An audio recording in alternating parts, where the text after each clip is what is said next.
We'd like to acknowledge the traditional custodians of the country we live and work on. This includes everything within the physical, cultural, and spiritual landscape.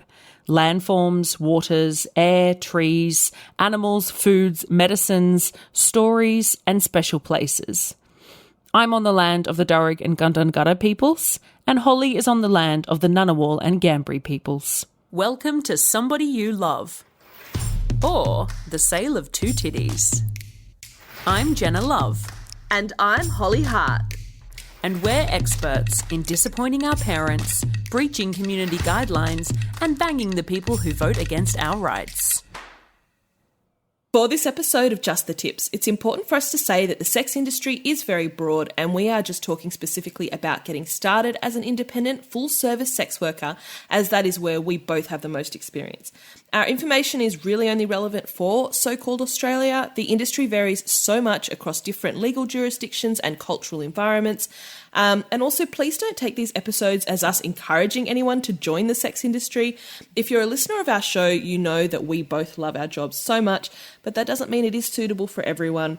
This is a journey you need to make on your own, and we're just here to give you some of our own lived experiences. Yeah, and that's something that we discussed a little bit more in detail in the first part of this Just the Tips series. So that's episode 38, which is 30 episodes ago. Fucking hell. Which is insane. Isn't that insane to be able to say 30 episodes ago? It's insane. So that was in season 2, episode 38, where we did Just the Tips, So You Want to Be an Independent Escort Part 1. And people have been asking for us to do more episodes like that ever since, and we're only just getting around to it. So in that first part, we talked about like the very beginnings of getting into the industry as an independent escort. Is the job right for you? Where else you can get info about working in the industry, picking a name, getting photos, phone number, etc. So definitely listen to that one first if this is something that you are considering. But today we're going to move more into the logistics of the job itself. So first topic is advertising. I feel like this is one that we discuss or we get asked about, or we're very public about our opinions on in this industry. Advertising is I feel like a lot of clients that follow us on social media, and not just you and I, but sex workers in general, will have seen opinions, or they would have formed opinions on the advertising, not just based on what they've seen, but also their experiences interacting with workers and seeing what we post about it, the landscape for advertising in the sex work community. There is so much variety in terms of how you advertise, and a lot of us default to what websites are out there. But there are a million platforms and options for getting yourself or your name out there. And it's changed so much in even the past couple of decades, or just shy of a couple of decades that you and I have been in the industry. And it really differs a lot depending on the location that you're based in as to what is the best way to advertise, because there are different methods of advertising that work better in different places. Your branding, the style of work you prefer, whether it's full service or massage, or what works for your lifestyle, like maybe you like a short notice type thing. So all of those factors have such a big impact. So we're not going to be able to come on here and tell you this site is the best, or this option, this package, because it is so specific to your circumstances. But we can definitely have a little bit of a chat about what the landscape's been like while we've been in the industry and what we find works for us. Yeah, definitely. I feel really unqualified a lot of the time talking about advertising, because I have been incredibly lucky, very, very privileged, and I've not had to pay for advertising very much at all. That's because when I first started in the industry, very, very early on, somebody wrote a review of me on review websites, which we are not huge fans of. But as a result of that, I just had it was just word of mouth, you know. And then since then, the vast majority of my work comes from social media. And that is absolutely not the case for everyone, of course. And I wouldn't suggest just using social media and hoping that works for you. Like, I think that's probably, if you're starting out, that's probably not the best way to go about it. But I do think that not using social media, which is free to advertise, is pretty wild. Like it's a resource that's there that you can use for free. That being said, it's free in a monetary sense, right? It doesn't cost you any money. But it does cost a lot of other things, like your soul, and your time and your energy. And, it's a whole kind of quote unquote game of its own. And there are sex workers out there who don't use social media for various reasons. One of the big ones is that it just does their head in and they don't want to do it. And that's so fair. But for me personally, it's such a waste to not use that resource if you have the capacity to do so. So I think that's a really big one. I think it's also quite important. Again, you don't have to use social media to get bookings, but it can be a really great way that if somebody sees your advertising on a sex work website, that then they can click through to your social media, see that you're a real person and see that you are, I guess, serious about this work. Like you've been doing it for a little while, however long it is that you've been doing it. You've been putting up photos, whatever. It's not necessarily that you need to be posting photos all the time, but it's just showing some level of consistency and legitimacy, because unfortunately we are up against a lot of stigma. And a lot of the people looking to book a sex worker have all these ideas in their head about catfishing, about fakes, about scams, blah, blah, blah. So we do have to combat that a little bit. Social media definitely is really important, I think, today. I know back when I first went independent, we had the receptionist at the last parlour that I worked at created a Twitter account, which is still out there, and I found pictures from it recently from me like 10 years ago, and it was so cute. But they would create posts about us, and I remember thinking, what a waste of time. Like, nobody uses Twitter. Who uses Twitter? That's so weird. And even actually back in my stripping days, we had a Facebook page for the strip club, and they encouraged all of us dancers to create social media accounts from our sex work personas, or dancer personas. And I thought, oh god, for what? Like, so people can pester us and nobody's.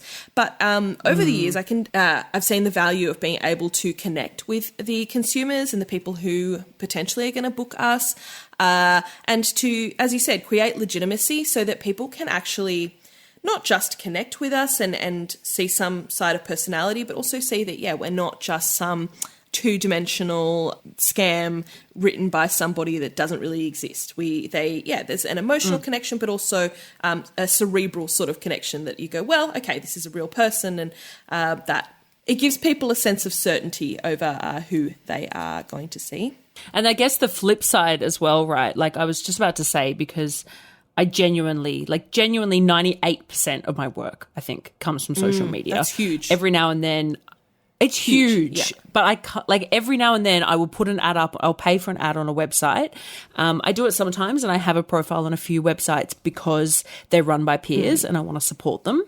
And I will give them money occasionally to boost it and whatever. But every now and then I'll put an ad up on a different website, one that's not run by peers necessarily, because I've got tours coming up and they're not booking up as quickly as I'd like or whatever. So I'll pop an ad up there and it literally makes no difference. Yeah. Wow. Like, any of the bookings that I do get from that point come from my social media. So I have proven to myself that, there's one particular big website that lost a lot of trust in the sex work community in Australia. That was a big one for a long time. I went off that at the beginning of 2020 and I didn't see a difference. I stopped paying for my advertising and nothing changed. But the reason I'm bringing that up is not to be like, oh, look how great I am. I don't have to pay for advertising. It is pretty fucking great. But the point is, it is not uncommon for me to have people who come see me and they go, oh, I didn't think you were working anymore because you weren't on the advertising sites. So as much as I think it can be a mistake to only be on sites and not on social media, the flip side can be a mistake as well. If you're only putting your effort into social media, then there's that. They might kind of miss out on that professional element of not seeing you on the big escorting sites. Yeah, absolutely. So it's a bit of a balancing game. Yeah, and I think you are definitely a unique case in this industry. Totally. Because, as you said, a lot of your work comes from social media and you put a lot of work into that. I think a lot of people they post a little bit on socials, or they set up some auto tweets, or they'll post a sentence here and there, a really generic, I'm available this week, for example, and not having any connections with people that are following them, or no sort of presence. And they go, oh, well, what am I doing wrong? And I think Jenna is a really good example of how to do social media right.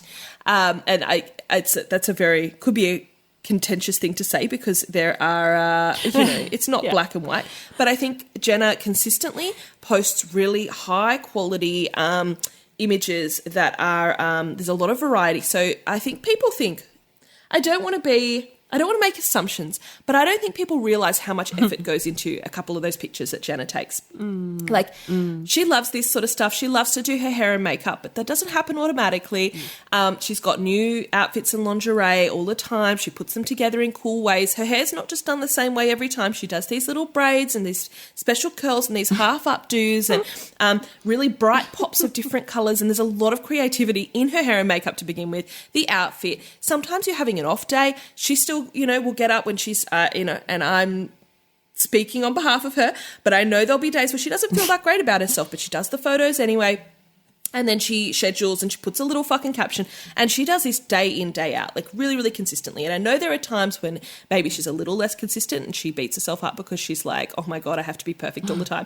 But like the last 4 years, yeah. Since COVID, you were like, oh my God, I'm not posting. To be like that. But still, every couple of days, weeks, I see more photos come up, and I go, fuck me. Consistency. Anyone who follows me on socials knows I'm not a photo girl. One, because I have problems in my head about how I look, really bad problems. That's a whole thing my psychologist and I have got to work on. But when I set up to do a little photo shoot like Jen does, it takes me half the day. It's a fuck around. It takes so much of my energy. And if you know me, that's one thing a day. That's my whole day done. I don't get paid for it. I'm exhausted. I get maybe 3 photos out of it that I absolutely don't hate, maybe if I'm lucky. And then... But you're a perfect example of me saying it's not just about posting a bunch of photos. No, it's not. And I'll keep going. Because... Sure. Yeah, okay. Yeah.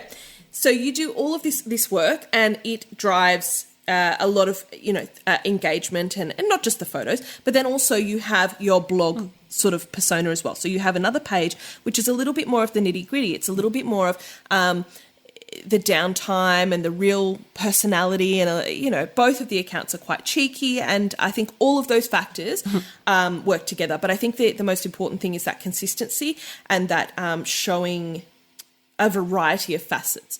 Myself, on the other hand, I don't post a lot of pictures, like I said, because it's a whole freaking ordeal for me, and it's so much work, and it really makes you appreciate how much work somebody like Jenna puts in. But I do a lot of stream of consciousness, absolute bullshit posting, nonsense from my head, retweeting garbage. And for me, it works 100%. I get a lot of bookings from social media, and it's great. And I think, again, I don't want to put like words in my clients' mouths, but I think that gives people an opportunity to connect with my real personality, the inside of who I really am, and vice versa. They can, have jokes with me, and it just feels really, really good. And you're also attracting clients who are interested in who you are, because what you're putting out there is the insanity of your brain. Me. And so you're attracting people who enjoy that insanity, and that's a good, it's a good setup. Absolutely. For, yeah. It means good relationships. 100%. You're getting people that are really compatible that you're spending time with, and that's fantastic. But I absolutely do not get anywhere near the proportion of my business from social media. So I do get a significant amount, or they have found me on an advertising site and then followed on socials and then gone, yeah, she's insane. I want to see her. Great. Yeah, that's been the cincher. Is that the word? That's Clincher? been the thing that's I don't know. Anyway. Got them over the line. The clincher? Look, we don't know. I have no idea what I'm saying. We're not sure what language we're speaking. Look, we're experts. Listen to what we are say. Geniuses. But yeah, definitely. I find when I do stop advertising and paying for advertising on websites, I notice a drop in my business. Maybe not always immediately. Sometimes I take them down for a few months, and I just, it's an expenditure I don't want to make for a little while. And then, but I do find that I do need to keep going back to these sites because, my business does not survive on that. And I think also a bit of, Jenna, your business also comes from the fact that you would, I'm assuming, from doing media stuff. You do put yourself in the public eye, yes. and I think that gets a lot of people in. Yeah, it's not just social media. Sure. Yeah, for sure. Yeah, absolutely. Yeah.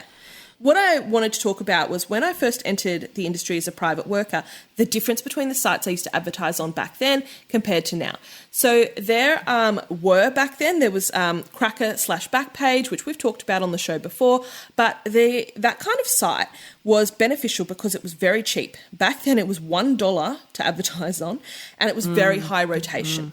You didn't have to have professional photos or anything particularly glamorous. You could take a couple of selfies, pay $1, and your post would be up. And my phone would ring, I would get messages. So I could go and book a hotel, and I could stay at the hotel and receive the inquiries and work that night. And so that was really, really practical for the arrangement that I had at the time.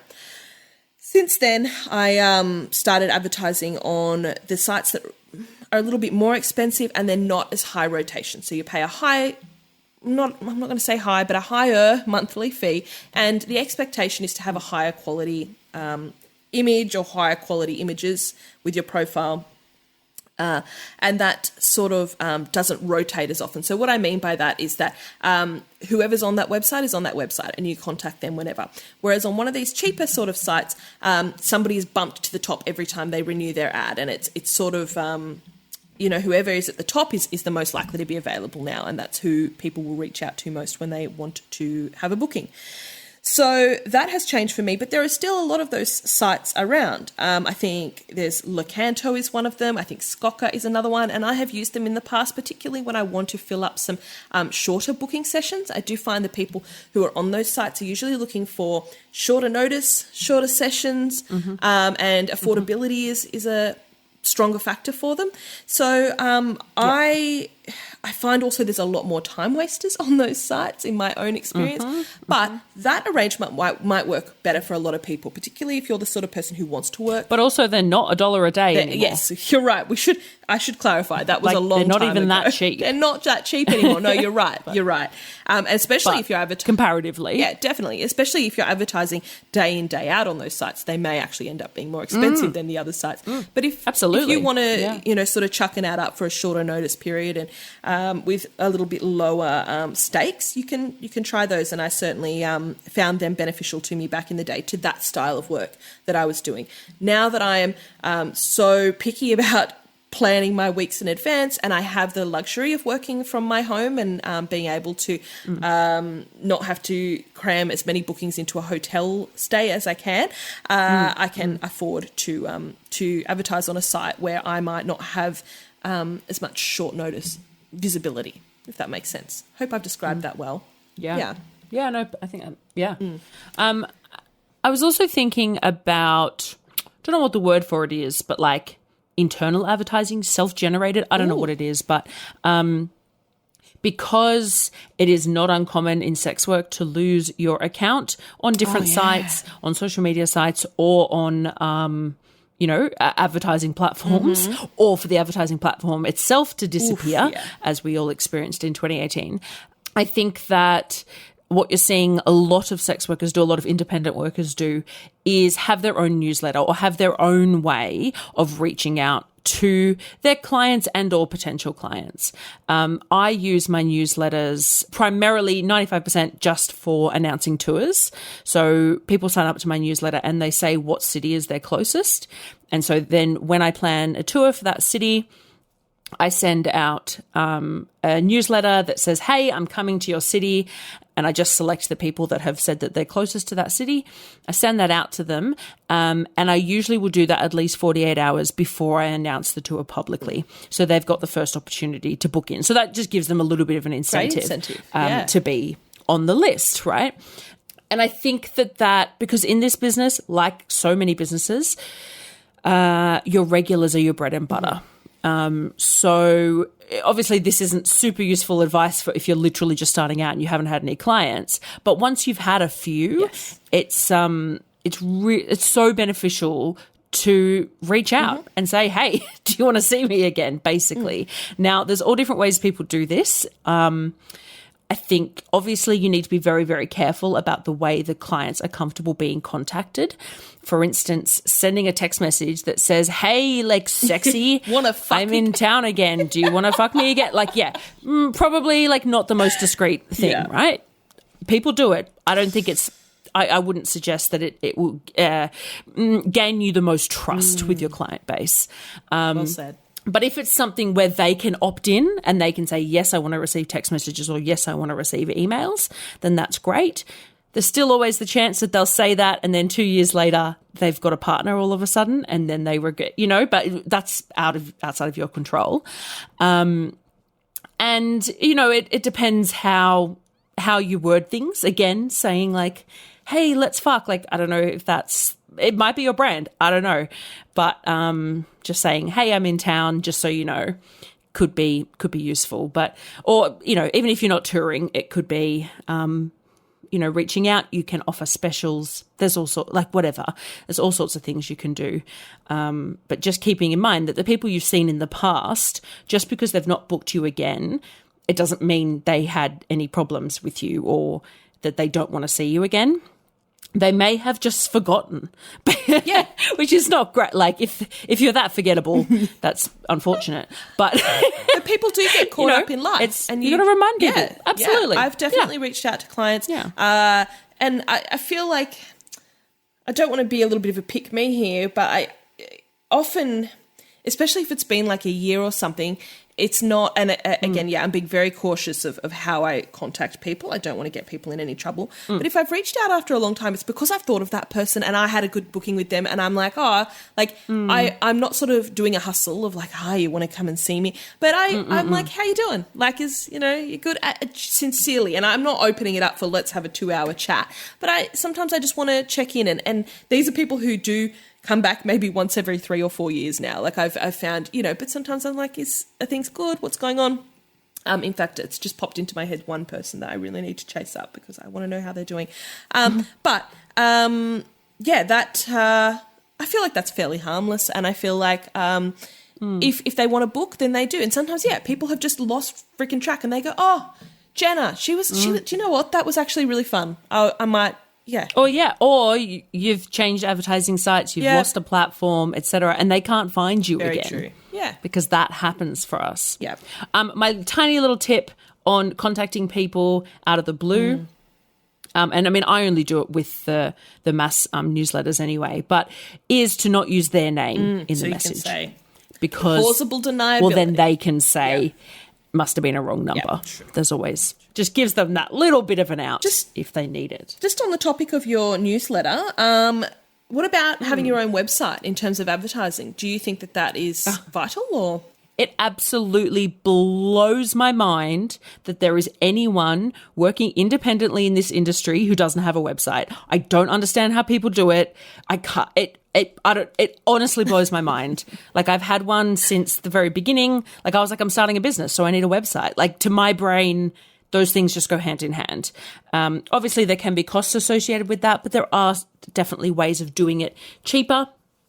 Doing a simple website. I just design my own. Like I've never hired anyone to do anything. And as I said, there are costs. I pay for a domain name, all of that. But, I just don't know how. I don't know. I don't understand how anyone can do it without a website, but heaps do. Heaps do. So you don't have to. I also know so many, and Holly was one of these people, who for years have been saying, I've really got to finish my website. I've got to get a website together. Like that is one of the most common things I hear sex workers saying. And I'm like, just do it, babe. Sit down one night and do it. Like, what's happening? There's some weird block about websites. I didn't have an interest in having a website at all until, last year. I think I've only had a website now for a year. But doing it just didn't interest me. And I felt like I was getting enough business without. Like, it didn't feel like it was very impactful. So I did quite well without a website for a long time. And then, I just sort of thought, it adds to that legitimacy. And I feel like it has all of the information in one place. And as you said, we can lose our platforms. It's nice to have and to diversify those. So I eventually decided. I mean, we can also lose our websites because they're always hosted by some, unless you have your own servers and you're hosting your own website. Yeah. That's also a risk. True. Because we are whores. We are whores. But it's nice to have. Yeah, for me, that's the big thing is the information. Yeah. Like, because advertising platforms are quite limited by what you can put up there. They have certain categories that you can fill out, Definitely. Whereas my website just has, like, there's no possible question a client can ask that hasn't already been answered on the website, which is how I like things to be, because I don't want them to talk to me off the clock. Whoa. Not my vibe. So Say it how you see it, girl. I think I've made that clear on the podcast. Yeah. I think people know that about me. So that's a bit of a. But did you notice any change? Having the website hasn't made any difference in terms, not I don't think, in terms of amount of money you've received, but or amount of bookings. But no, I don't think for my business in terms of the booking side of things, I don't think it hasn't made a difference. In terms of being able to just send people a link to my website, that really helps when people are sort of asking me, or you get time waster inquiries. That really helps to just send that through. And just for my own referencing, sometimes I don't think, from a monetary perspective or a frequency of bookings or a new clients or anything, I don't think anyone has found me. I think my SEO is not very good or anything like that. But I do think it probably has added a layer of legitimacy and just efficiency or, for me. I think it's been helpful. But yeah, look, I haven't bothered with SEO either. But I did not make mine myself. I had no idea even where to begin. There are resources out there. People can help you within the industry, but I just did not feel like it was something I wanted to do. So I paid somebody else to make it for me. Obviously, I wrote my own copy and sort of plotted out how I would like the site. But look, it was not a cheap exercise. So I definitely think if you are time poor, paying somebody else might be the option, but if you, if that's something you feel like you can dedicate a few hours to, Jenna's website is great, and I think there's a lot of workers who've made their own website, and I think, it's definitely worth putting in a couple of hours for. And I mean, I think you can see the difference. Like, I don't think my website looks like it was designed by a web designer, but I also don't care. I don't think that matters as long as it's functional and it has the information you need, So you mentioned time wasters. I did. Shall we talk about time wasters? Because when you are new to the industry, they will descend upon you. They can smell it, can't they? They smell it. Well, and I know this from, me saying every now and then I'll put up an ad on a random website and I get them. Yeah. Because they think I'm new. They've never seen me before. Yeah. And they love a newbie. So you are going to get them. We all still get them, but really at the beginning, they're like flies to honey. Yeah. And I think when you're new in the industry, you enter it with open eyes. Like you've heard probably, and not always, but you've probably heard about time wasters, and you expect that there's going to be people who are not 100% genuine. But it takes a while sometimes of being in the industry to become really attuned to the styles of time wasting and the ways that some of these people go about it, because it's not so simple. Yeah. I think I used to really respond quite eagerly to one-word initial contacts. So, hi. And I'm still polite. I still respond to them. I know a lot of workers will not even answer if it's just one word, but I'll give them a little chance. And I find it almost never, it would be an infinitesimally small amount of people who actually follow through with the booking after contacting me with hi. I sometimes believe it could be an English is second language issue, that they,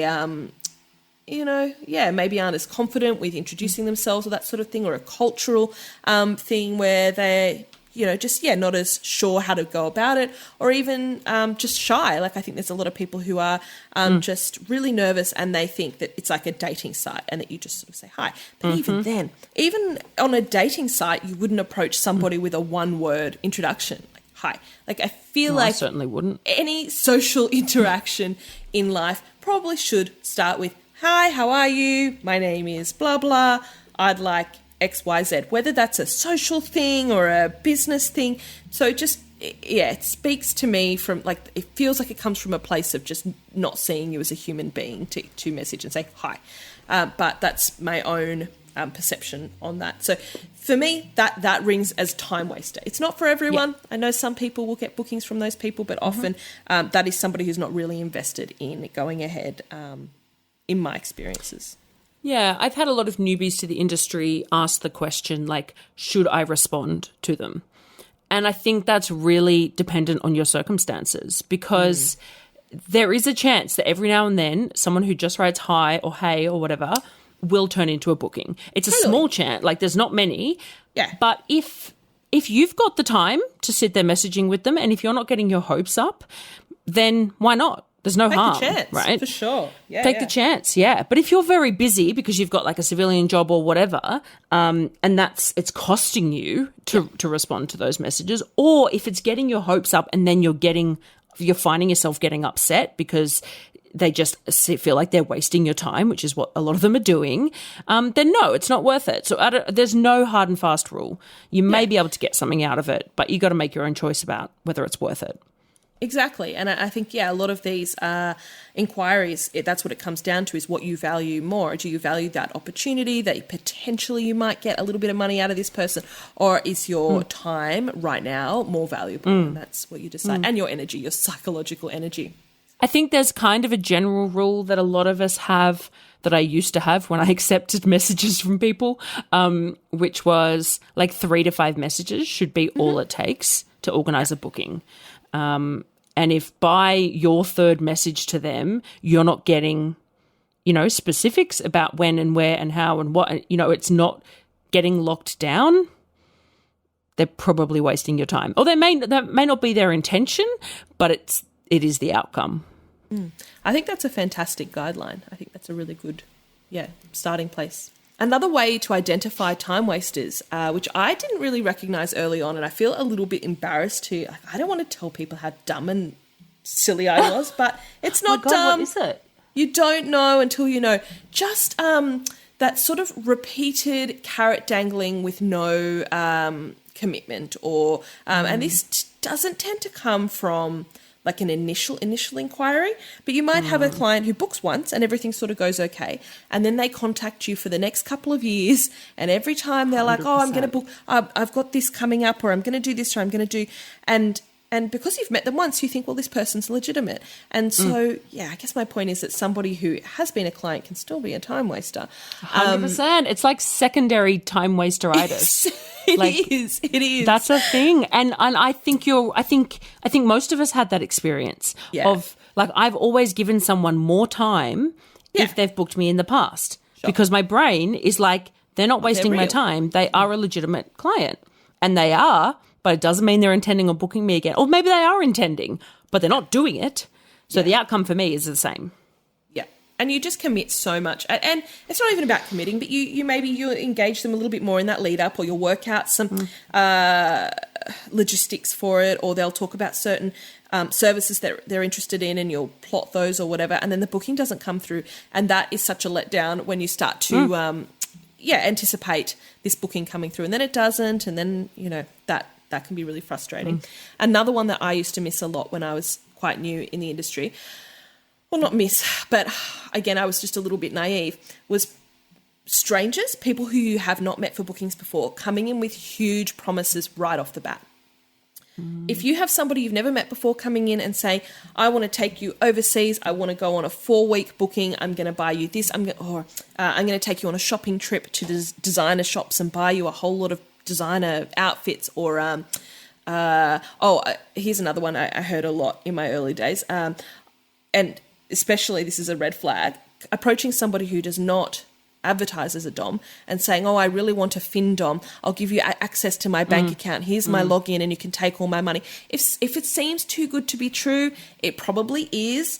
There are exceptions to those rules. There are people out there, and particularly I think if you do advertise as a dominatrix or a fly me to you, primarily escort or whatever, people who want those things might come directly to you. But generally, if somebody approaches you that you've never had an interaction with before, and they're offering you something that just sounds incredibly good and wild and lucrative, I'd be very skeptical.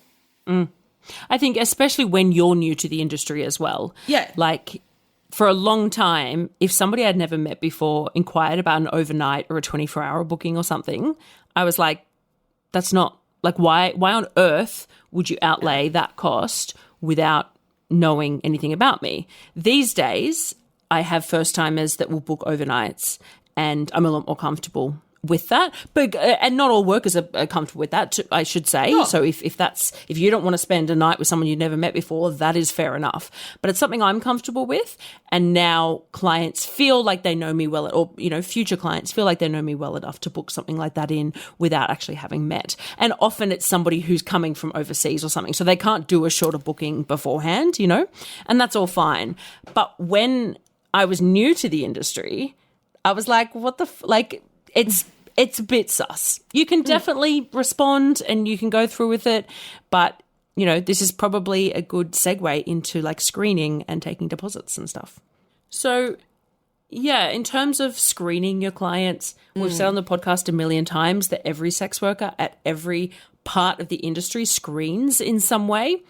We can't go into much detail at all about how we screen our clients, because putting safety information out there publicly reduces how safe that's able to keep us. Ooh, it's not a great sentence, but we can't talk about it too much.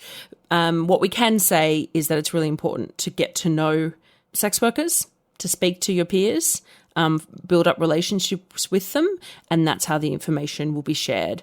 Also, as we talked about in part 1, go to your local peer organisation, and they can certainly give you information. But one form of screening, for some people view it this way, not everyone, is taking deposits. And this is the thing with any screening, like there's a toolkit. So there's different ways that everyone screens, and we all have our own ways that we're comfortable with. And I think when you're newer, starting out with a variety of options is helpful, because, it can be a struggle when you don't have a reputation to gain their trust. And again, that all just comes from stigma, and it's bullshit, but it is what it is.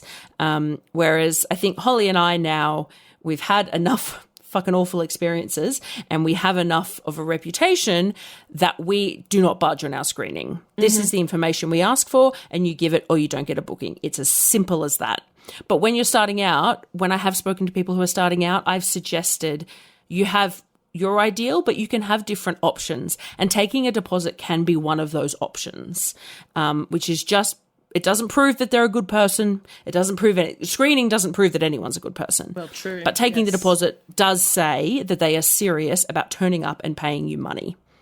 It's still like, I take deposits for most of my bookings these days. I still sometimes have people that no-show. And I'm like, well, great. I didn't have to do any work and I got to keep the deposit. Cool. It still happens, but it happens far less. Yeah. Far less. And I've been compensated for that time that I've set aside. Exactly. Yeah. But it can be really hard to take deposits, I think, when you're new.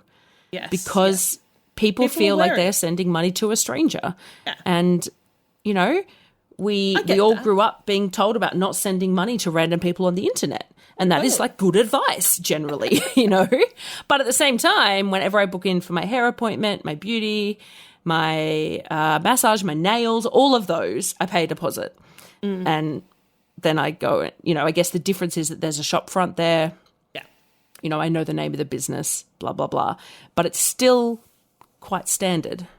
Yeah, and this is why that legitimacy does matter as an escort, and trying to build some reputation online, or something that gives proof or perceived proof to clients that you are a real person, and you're not just one isolated ad that might come down tomorrow and they'll never know what happened to their money.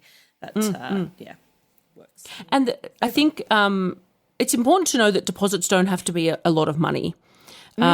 Yes. Like a $20 deposit, for instance, if you've hired a hotel and you've set aside the time and they don't show up, $20 is not going to cover. You will have lost money. Yeah. But $20 does, it just says, yes, I'm intending to follow through with this. Yeah. So if you're lucky enough to be able to work from home, or you don't have many overheads, you can take a small deposit. You can take $15, whatever. And that just says, yes, I'm intending on turning up. And then from their end, if they're intending on paying, say, $500, whatever it is, I'm picking a number out of nowhere, sure. Then if they lose $15 or $20, it really shouldn't be that big a deal. It's not great. Yes. No one wants to lose money. But I would suggest to clients out there that that's worth the risk. Because no one's running a scam for $15, $20 that's a lot of work for a scam. Like that basically is a job that they're doing. I'm adding that to my list of side hustles right now. Create $15 hooker scam. Yeah. Okay. Yeah, perfect. Yeah, we definitely are in privileged positions now. But when we started out, I assure you our screening was nowhere near as secure as it is now. And we definitely recognise that, particularly when you're starting out, it can feel, one, really daunting to ask for these things. You feel like, well, why should I be asking for this when I don't have much of a reputation, or I'm only new, or my face isn't on my ads, so why am I asking for this person to prove who they are? And, some clients will come back with that sort of retort and make you question how you're running your business. And I totally appreciate that sometimes you just need that money. Your bill has to be paid and you go, well, you know what? It's worth the risk if they don't turn up, or if they do and they're just not the nicest person right now. I just need the bill to be paid. And I recognise the financial hardship and the stress that makes you a lot of people just need to, or decide to, to not screen, because there's so many factors. No, but this is why I say everyone screens, because yes, well, you're right. No, you're right. Because your gut is a screening tool. You're correct. Right? 100%. The way someone writes their messages to you is a screening tool. So correct. There is always a level of assessment going on. It's the same with somebody working on the street who approaches, or a customer approaches them. There is a level of assessment of whether you're going to take the booking or not. Oh, absolutely. So that's always happening. But you're correct. Yeah, yes. A more formal screening method for sure is, and yes, Holly's spot on. When I first started out, I did not have formal screening methods for a long time, a very long time.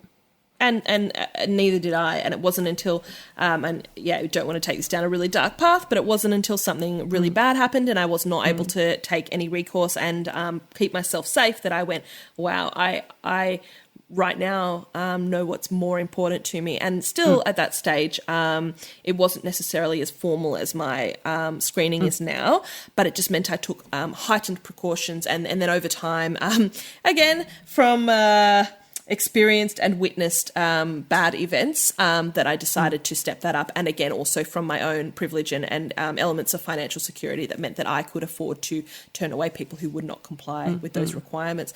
Simple things for me, and different people do them in different ways, but particularly before I requested as much sort of real world information or did other screening procedures, would be things like I did install security cameras at the front of my place. I would get clients to park in the driveway where I could see their car, so that I would have a make and a model at least, or it would be on the security camera. Just little things like that. And I'm not giving these as advice for how to screen, and I'm certainly not telling clients that these are a way that somebody is screening you. But for me personally, I found other ways that would help me just to feel like I didn't have a stranger in my house that could cause me harm. That's, And one of the biggest aspects of screening is when people push back on those instructions. That's one of the best tools in your belt. If you say, please park in the driveway, and they don't, you have the right to not let them in. You Absolutely. know, if choosing not to follow your instructions is a gigantic red flag, because how the fuck can you trust that they'll follow your instructions while their penis is inside of you then? That is the biggest red flag, and they will come up with all sorts of excuses why they can't follow your instructions. Yeah. Most of the time it'll be that they think you're going to tell their wife, even though I don't know why the fuck they think we give a shit about their wife or them, frankly, in that situation. We don't care about their marriage is my point. But okay, cool. You're scared, I'll tell your wife. I'm scared I'm going to die. That's what it comes down to. So, and I think this leads me on to the other thing, which is talking about this idea of screening when you're starting out. My assumption, and I'm sure there are listeners who will say that I'm wrong, but my assumption is most people who are listening to this to get advice on how to become an independent escort are in a position of privilege. Okay. If you are somebody, well, yeah, because I think those of us who fell into the job and we didn't have these resources. We weren't sitting there going, I'm going to sit here and listen to a few episodes of a podcast and really see if this is right for me. We were just fucking in it, and we were like, well, shit, I've got to make some money, you know? I feel like if a podcast had been around, I would do it. Yeah, I mean, I feel like I didn't fall into this because I needed the money as much as I wanted to do this, and I sorted out. But that's such a huge privilege. It is. No, yeah. That's what I'm saying. Yeah. If you're in a position of researching, then you're in a position of privilege. Oh, absolutely. And so a lot of people are just going to, if you need to do it, you need to do it. True, you're not going to take the time to research. I'm with you. No, because you've got to earn money. Right. You got to get the money. But the people that are listening to this, and my experience with the majority of people, because I offer these Pick Jenna's Brain sessions, and most, if not all, either the people coming to those sessions are like working in a brothel and they want to transition to independent or something like that, or they have a full-time civilian job and they're thinking about starting sex work. That is the most common one. So I would say that if you have full-time employment and you're wanting to break into sex work, then there is no excuse for you to not be really strict with your screening. Okay, yeah, if fair. you don't need the booking to pay your bills that week or that month or whatever, then you can afford to be really particular about what you expect from your clients. Yes, it means, you're going to get a lot of people who are frustrated or won't comply with it, But again, making a lot of assumptions. But if you've already got full-time employment, I don't know why you'd be taking any risks. I think that's very fair. Once we get on a roll. Yeah. So the other thing that's key to talk about, I think, and we can't go into too much detail, is that it's a freaking nightmare to receive deposits. So this is the other thing that makes it harder. You will have heard sex workers talk about Beam, sex workers in so-called Australia. We talk about Beam, which is a similar app to like Venmo or Cash App or whatever. You definitely want to have that if you're a sex worker in Australia. A friend of mine, that's her only way of accepting deposits.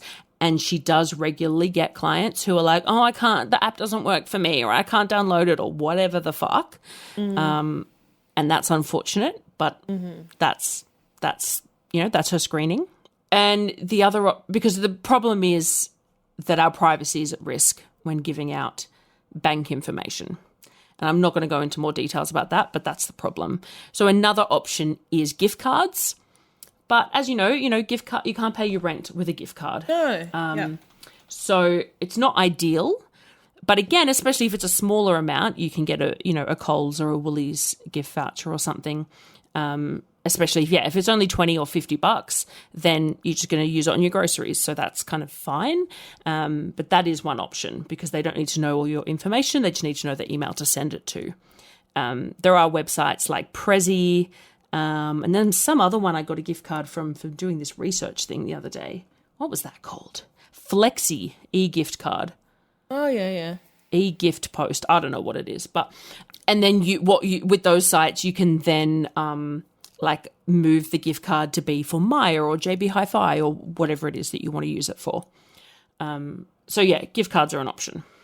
I just wanted to make a note that I have heard that Prezi has been identifying sex worker accounts and manually making you have to call up and get the thing put through. So just a little warning on that. Historically, they've not been awful, but I know I certainly had some times where, and then I'd call and I'd say, what's the problem? And they're like, oh, no, we just needed you to call. And I'm like, well, that just... and since then, particularly in recent months, I've heard numerous workers say that, they put it through a different email. They're not linked to their sex work stuff, and it went through, but then somebody tried to send it, and so they've been flagged somewhere on a system. So just a quick note on that one. But God damn it! I mean, I'm waiting for the day that Beam starts booting us off. I can't believe it hasn't happened yet.